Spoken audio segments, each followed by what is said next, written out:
The Houston Rockets have massive expectations this season, a real playoff contender, an incredibly deep team, and a ton of young talent. But coming into the year, there was a huge cloud hanging over them related to that young talent. Two of the best players on the team, Jalen Green and Alperen Sengun, were 2025 restricted free agents, and while a ton of other guys from their draft class, Cade Cunningham, Mobley, Scottie Barnes, Franz Wagner, had all signed massive extensions, the Rockets had not yet locked up two key pieces of the future of their team. Until now, with both Green and Sengun signing new contract extensions with the team, and Green's being very interesting to say the least, signing an extremely unique 3-year, $106 million extension to stay in Houston. Now, when I say unique, what I mean is we have never seen a contract like this in the history of the league ever. Normally, there are two kinds of rookie extensions. A max deal, like all those guys I mentioned earlier signed, that clearly cements you as the future of a franchise. Or a deal like another 2021 draft class guy just signed, Moses Moody, a kind of prove-it, shorter, smaller deal. But Green did something different, a shorter 2+1 deal worth over $30 million a year,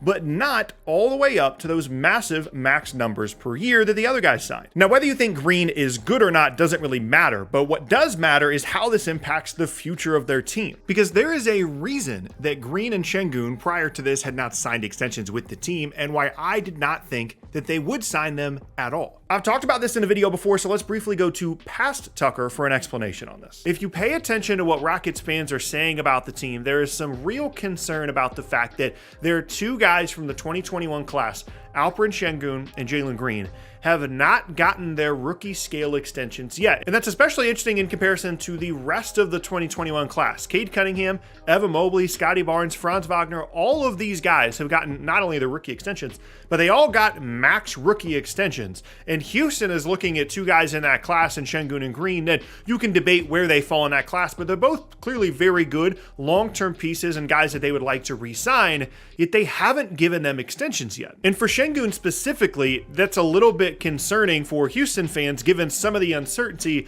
around his place with the future of the team, as we talked about earlier with some of the possible trade rumors, him being involved potentially in Kevin Durant trades, or just being traded away in general if they took Donovan Clingan third overall. And to explain why all this is happening, I have to go into a little bit of a complicated salary cap explanation here. So Houston is looking at the summer of 2025 in terms of why they haven't extended Jalen Green and Alperen Sengun yet. And you look at their salary cap sheet, you might be wondering why they care at all about Green or Sengun, because both of those guys are restricted free agents in 2025. They're not on the books. And if you look at their salary cap sheet, they have about $20 million in space projected to have in 2025. But the difference with Sengun and Green is that as upcoming free agents, as 2025 free agents, there's like an invisible number here on this cap sheet, and that is their cap hold. That is just a number that allows Houston to go over the salary cap to re-sign their own guys. You can't just go into free agency and sign guys with the salary cap space that you do have and then re-sign your own players going over the cap. That's not how it works. You have to have something in place in order to retain the rights, the bird rights, to re-sign your guys by going over the cap, and that is a cap hold. And for Jalen Green and Alperen Sengun, because they are coming off of their rookie contracts, that cap hold number is set by where they were picked in their draft class. And you can see the cap hold numbers now on screen. These numbers count towards the salary of the Houston Rockets and where they stand in terms of salary cap space in the summer of 2025. Jalen Green's and Alperen Sengun's numbers both count. And so if you put both of those on there, they do not have any cap space in the summer of 2025. However, if they decide to decline the team option of Fred VanVleet and they still keep those cap hold numbers, they will have around $20 million in salary cap space with the option to decline some other team options like AJ Griffin. Maybe they move around someone like Jacques Landale's salary. They can open up potentially $30+ million in salary cap space and retain both Green and Sengun. So essentially, it didn't make sense for the Rockets to give Green an extension now and eat into a possible max free agency slot for next season when they didn't need to do it right now. But with this deal, Green's new number for next year is only marginally higher than what his cap hold was supposed supposed to be, which means this works out perfectly for both sides. The Rockets get to keep Green around and not worry about him not having an extension, possibly impacting his season, and that's one less thing to worry about with their free agency plans in 2025. And they would have maintained that max salary cap space slot in the summer of 2025, even with the Green extension, had they not done the Sengun extension, but I'm gonna have to get to that one later. Okay, so apart from getting paid, why then is this a win for Green as well? Depending on what you think of him as a player, you might be confused as to why he would settle for a much lower number per year compared to the other guys in the draft class. Well, there's a few reasons that this is absolutely perfect for Jalen Green. Not only does he get paid now, but also he prevents any kind of possible down season or injury, lowering his value into the future and losing out on a ton of money next summer. But none of this is why this is a particularly unique extension. We have never in the history of the NBA had a rookie extension for this much money on a 2+1 deal.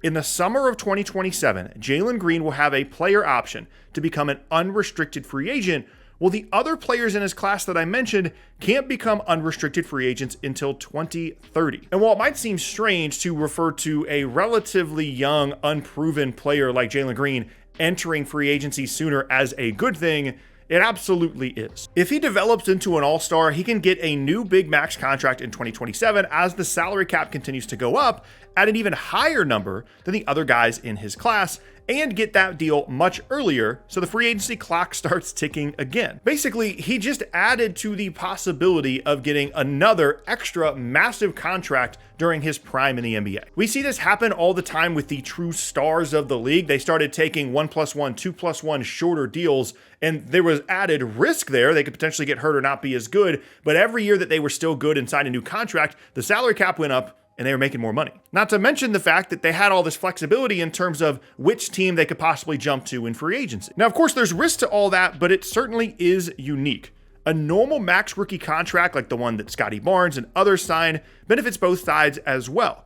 The players, in this case, get a $250 million guaranteed contract, while the team gets a potential value on the deal in the later years by locking up the contract so early on in their careers. But what happened with the Rockets and Green is kind of in the middle of all that and actually might set an interesting precedent moving forward. There's more risk for both sides, but also potentially more upside, depending on how the next few years of Green's career goes. And in 4 or 5 years, this kind of extension might become much more popular as a result. So that is the Jalen Green part of all of this. That makes total sense to me. What doesn't make sense to me is why the Rockets added Alperen Sengun to this as well, because as I mentioned, they could have still had 2025 cap space and upgraded the Fred VanVleet spot in their roster, declined his team option, and sign a max free agent if they didn't give Alperen Sengun this extension today. They still could give him an extension. He's not going to leave. He's not going to go anywhere. He's a restricted free agent 2025. They can match any contract offer that he gets. They could sign him to this deal or maybe a more expensive one next summer, but have the opportunity to sign a free agent